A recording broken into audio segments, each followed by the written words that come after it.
ചിലർ ചോദിക്കും, എന്തിനാ ഉസ്താദേ ഇങ്ങനെ കൊല്ലം കൊല്ലം ചെയ്യണോ എന്ന് നബി സല്ലല്ലാഹു അലൈഹി വസല്ലം തങ്ങൾ ഇതിന്റെ ശ്രേഷ്ഠത വിവരിച്ചുകൊണ്ടിരിക്കുമ്പോൾ ഒരു സഹാബി വരെയും ചോദിച്ചു, നബി തങ്ങൾ ഈ ഹജ്ജ് ഞങ്ങൾക്ക് എല്ലാ വർഷവും ചെയ്യണോ? നബി തങ്ങൾ മിണ്ടിയില്ല, ഒരു വാക്കുപോലും മറുപടി കൊടുത്തില്ല. അവസാനം പ്രവാചകർ ഖുത്ബ നിർവഹിച്ചിട്ട് പ്രവാചകർ സല്ലല്ലാഹു അലൈഹി വസല്ലം തങ്ങൾ അവസാനമായി പറഞ്ഞു, വലൗ ഖുൽതു നഅം ലവജബത് ലക്കും. ഞാനെങ്ങാനും വേണമെന്ന് പറഞ്ഞിരുന്നെങ്കിൽ എല്ലാ കൊല്ലവും നിങ്ങൾ ചെയ്യൽ നിർബന്ധമായി പോയേനെ. അതുകൊണ്ടാണ് ഞാൻ മിണ്ടാതിരുന്നത്. സയ്യിദുനാ റസൂലുള്ളാഹി. ശ്രേഷ്ഠതയാണ്. കഴിവുള്ള ആളുകൾ ചെയ്യണം. നാട്ടിലുള്ളതാകുന്ന പട്ടിണി പാവങ്ങളുടെ വിഷമങ്ങളും സങ്കടങ്ങളും തീർക്കണം.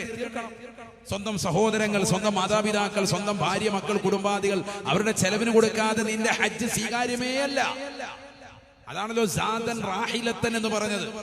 മന്മലക്ക സാദൻ, അവന്റേതാകുന്ന കഴിവ് എത്തിക്കാന്ന് പറഞ്ഞാൽ സ്വന്തം കുടുംബത്തിന്റെ ചെലവ്, അവന്റെ ആശ്രിതരായി കഴിയുന്നതാകുന്ന ആളുകളുടേതാകുന്ന പാർപ്പിട സൗകര്യം, ഭക്ഷണങ്ങൾ, ഇവൻ പോയി ഹജ്ജ് ചെയ്ത് തിരിച്ചു വരുന്നത് വരേക്കുള്ളതാകുന്ന സാധന സാമഗ്രികൾ, എല്ലാവിധ സംവിധാനങ്ങളും ഉറപ്പുള്ളവനാണ് ഹജ്ജ്.